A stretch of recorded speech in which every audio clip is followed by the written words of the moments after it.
بسم اللہ الرحمن الرحیم۔ اللہم صلی علی محمد و آل محمد۔ اس سے پچھلی ویڈیو میں توسل کے بارے میں ہم نے اس پہلو پر گفتگو کی تھی کہ جب اللہ تعالیٰ ہماری شہرگ سے بھی زیادہ ہم سے قریب ہے تو پھر ہمیں اللہ تعالیٰ سے رابطہ کرنے میں اور اللہ تعالیٰ کی بارگاہ تک رسائی حاصل کرنے کے لیے، اس کا قرب حاصل کرنے کے لیے کسی وسیلے کی ضرورت کیوں ہے؟ تو ہم نے اس مسئلے کو تفصیل کے ساتھ پچھلی ویڈیو میں ڈسکس کیا۔ اس کے بعد کچھ سوالات آئے جن میں محمد و آل محمد کے ساتھ توسل کے بارے میں ذرا تفصیل سے بات کرنے کی خواہش کی گئی تھی۔ تو ان برادران اور خواہران کی اس خواہش کی تکمیل میں آج کچھ چیزیں آپ کے ساتھ شیئر کرتے ہیں۔ توسل کا مسئلہ مکتب اہل بیت میں ہر قسم کے شک و شبے سے بالا تر رہا ہے اور اب بھی بالا تر ہے، لیکن اب کچھ لوگوں کے اندر کہیں کہیں سے ابن تیمیہ والے جراثیم وہ داخل ہونا شروع ہو گئے ہیں، اور وہ اپنی قلبی بیماری کی وجہ سے، روحانی بیماری کی وجہ سے توسل والے مسئلے میں خود بھی شکوک و شبہات سے دوچار ہو گئے ہیں، اور اب ان جراثیموں کو پھیلانے کی بھی کوشش کر رہے ہیں۔ لیکن محمد و آل محمد سلام اللہ علیہم اجمعین کے مکتب سے تعلق رکھنے والے جو علوم اور علوم محمد و آل محمد کے ذخیرے ہمارے پاس ہیں، ان پر نظر رکھنے والا کوئی بھی شخص بڑی آسانی سے اس بات کو سمجھ سکتا ہے کہ مکتب محمد و آل محمد میں دعا کی قبولیت کے لیے محمد و آل محمد سے توسل ایک بہت مؤثر ذریعہ ہے، اور اس کی بہت تاکید کی گئی ہے۔ میں کچھ کتابوں کا آپ کو ریفرنس دیتا ہوں۔ وسائل الشیعہ معتبر کتب میں سے ایک ہے۔ اس کے اردو ترجمہ میں جلد نمبر 4 صفحہ نمبر 438 ابواب دعا کا ایک چیپٹر ہے، یعنی چیپٹر ہے، اس کا نام ہے ابواب دعا، اس کے اندر پھر نیچے چیپٹرز ہیں۔ تو ابواب دعا والے چیپٹر کے نیچے پھر باب نمبر 37 جو ہے، اس میں اس کا ہیڈنگ ہی یہی ہے، استحباب التوسل فی الدعاء بمحمد و آل محمد، جس کا مطلب یہ ہے کہ دعا میں محمد و آل محمد سے توسل کرنے کا استحباب، بالفاظ دیگر دعا میں محمد و آل محمد سے توسل کرنا مستحب ہے۔ پھر آپ آ جائیے بحار الانوار جلد نمبر 91 اور پہلا صفحہ ہی توسل والے باب سے شروع ہو رہا ہے، اور اس باب کا ہیڈنگ یہ ہے، باب الاستشفاء بمحمد و آل محمد فی الدعاء والتوسل بہم، یعنی دعا میں محمد و آل محمد کو اپنا شفیع بنانا اور ان سے توسل کرنا۔ اس باب کے اندر 26 احادیث ہیں۔ وسائل الشیعہ جس کا میں نے پہلے ذکر کیا ہے، جلد نمبر 4، اس میں جو باب ہے توسل محمد و آل محمد کے حوالے سے، اس میں 12 احادیث ہیں۔ اس کے بعد آ جاتی ہے کتاب جامع احادیث شیعہ، یہ میں بڑی کتابوں کا ذکر کر رہا ہوں۔ جامع احادیث شیعہ، اس کی جلد نمبر 5 اور صفحہ نمبر 244، اس میں بھی باب کا عنوان یہ ہے کہ جو شخص محمد و آل محمد سے توسل کرتا ہے اس کی دعا قبول ہو جاتی ہے، اور اس دعا میں اور اس باب میں 28 احادیث ہیں۔ بحار الانوار اور جامع احادیث شیعہ کا تو اردو میں ترجمہ نہیں ہوا ہے، لیکن وسائل الشیعہ کا اردو میں ترجمہ موجود ہے۔ آپ وسائل الشیعہ اردو ترجمہ جلد نمبر 4 صفحہ نمبر 438 438 آپ رجوع کریں۔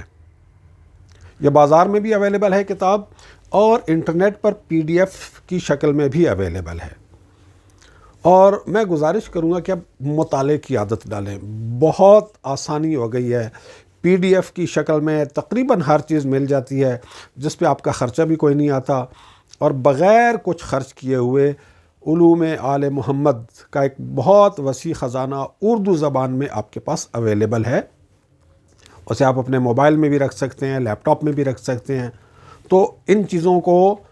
اپنی زندگی میں لے کے آئیے جو اردو میں آ چکی ہیں، اور مطالعے کی عادت ڈالیے۔ ایک حدیث جو ان تینوں کتابوں میں ہے، وسائل الشیعہ میں بھی، بحار الانوار میں بھی، اور جامع احادیث شیعہ میں بھی،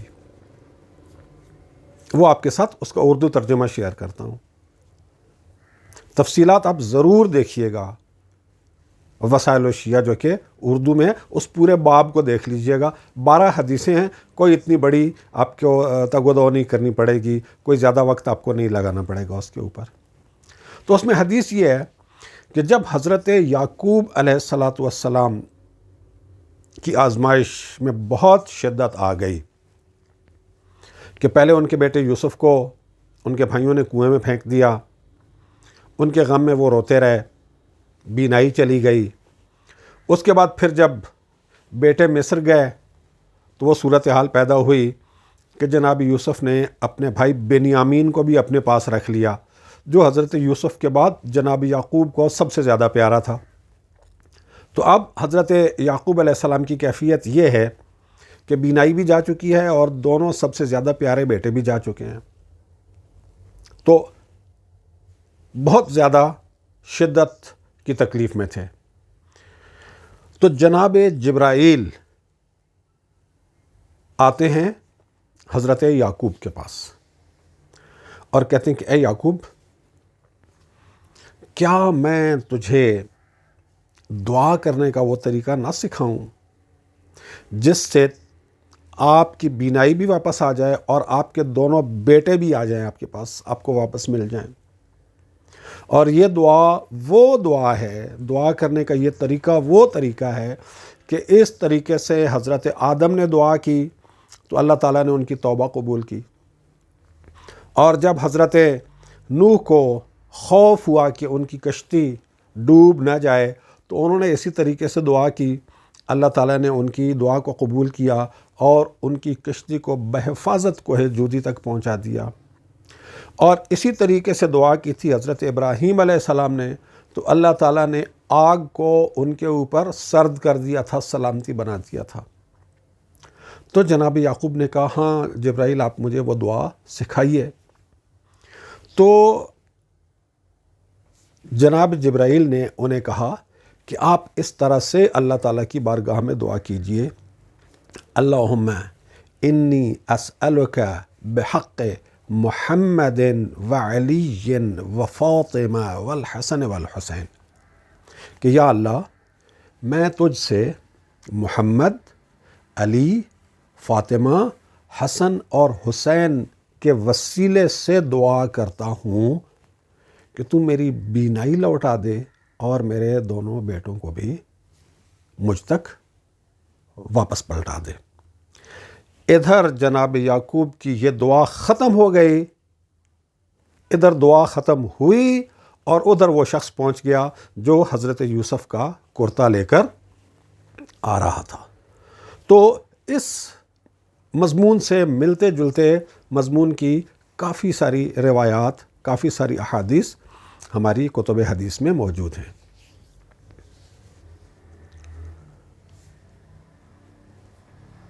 کافی میں اس کا بھی اردو میں ترجمہ موجود ہے،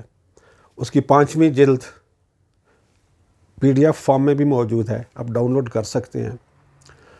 اس میں آخر میں آپ دیکھیں انڈیکس میں تو دعا کا چیپٹر ہے، اور دعا کے چیپٹر میں پھر اس کے ذیل میں کافی سارے مزید ذیلی چیپٹرز ہیں۔ ان میں ایک چیپٹر یہ ہے کہ دنیا اور آخرت کی حاجات کے لیے مختصر دعائیں۔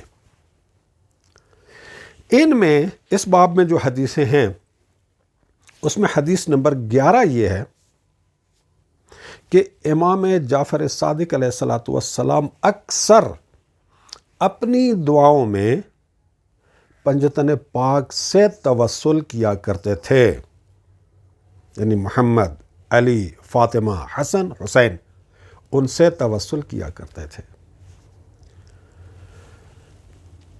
ائمہ معصومین سلام اللہ علیہم اجمعین کے طرز زندگی کو دیکھیں، ان کی عبادت کو دیکھیں، ان کی دعاؤں کو دیکھیں تو ہمیں امام زین العابدین علیہ السلام کا ایک منفرد مقام نظر آتا ہے۔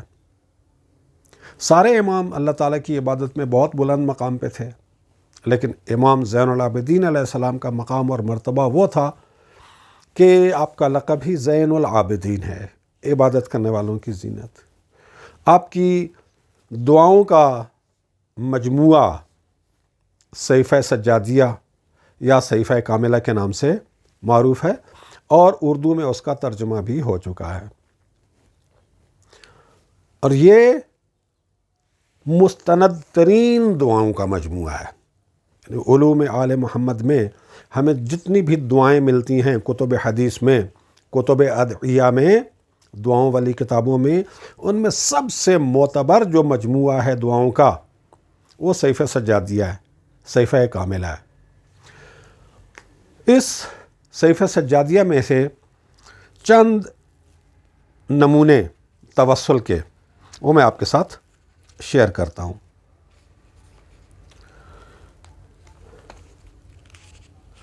دعا نمبر 49 ہے۔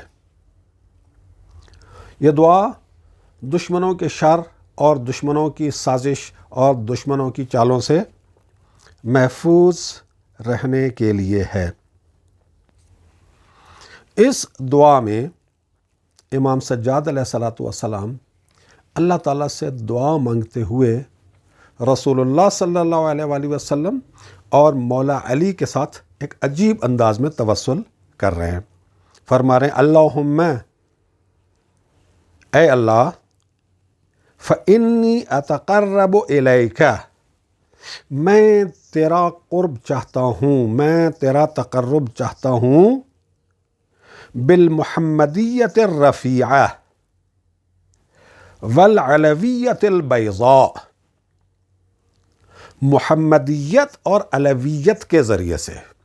محمدیت اور علویت کے وسیلے سے میں تیرا قرب طلب کرتا ہوں۔ اور پھر محمدیت کی صفت کیا بیان فرما رہے ہیں؟ محمدیت الرفیعہ، یعنی عالی شان محمدیت، والعلویت البیضاء، بیضاء کہتے ہیں درخشان، چمکدار، یعنی چمکدار اور درخشاں علویت، یعنی محمد مصطفیٰ صلی اللہ علیہ وآلہ وسلم کی بلند مرتبہ جو شان ہے تیرے نزدیک، اس کے وسیلے سے، اور مولا علی علیہ السلام کی جو درخشان منزلت ہے، جو نورانی منزلت ہے تیرے نزدیک، میں اس کے وسیلے سے تجھ سے دعا کرتا ہوں۔ تو یہاں امام سجاد علیہ السلام بالمحمدیت الرفیعہ و بالعلویت البیضاء، اس کے وسیلے سے اللہ تعالیٰ کی بارگاہ میں دعا کر رہے ہیں۔ پھر آپ آ جائیں دعائے عرفہ، جو امام سجاد علیہ السلام کی صحیفہ سجادیہ میں ہے، طویل دعا ہے۔ اس میں امام سجاد علیہ السلام اللہ تعالیٰ سے دعا مانگتے ہوئے اس طرح سے توسل کرتے ہیں، بحق من انتجبت من خلقک۔ اب یہاں کچھ الفاظ استعمال ہوئے ہیں،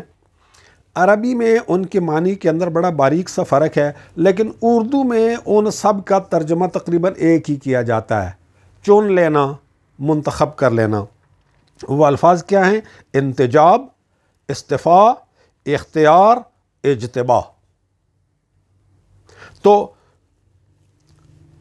اس کا ترجمہ اس طرح سے بنے گا، رفلی ترجمہ اس طرح سے بنے گا کہ بحق من انتجبت من خلقک، تجھ سے دعا کرتا ہوں اس کے وسیلے سے جسے تو نے اپنی مخلوق میں سے چن لیا، وبمن اصطفیتہ لنفسک، جسے تو نے اپنی ذات کے لیے مصطفیٰ کر دیا، بحق من اخترت من بریتک، اس کے وسیلے سے دعا کرتا ہوں جس کو تو نے اپنے لیے اپنی مخلوق میں سے اختیار کر لیا، چن لیا، ومن اجتبیت لشانک، جسے تو نے اپنی شان کے لیے چن لیا، بحق من وصلت طاعتہ بطاعتک، اس کے وسیلے سے تجھ سے دعا مانگتا ہوں جس کی اطاعت کو تو نے اپنی اطاعت کے ساتھ جوڑ دیا، یعنی اطیعوا اللہ و اطیعوا الرسول و اولی الامر منکم، ومن جعلت معصیتہ کمعصیتک، اور اس کے وسیلے سے تجھ سے دعا مانگتا ہوں جس کی معصیت اور نافرمانی کو تو نے اپنی معصیت اور نافرمانی قرار دیا ہے، بحق من قرنت موالاتہ بموالاتک،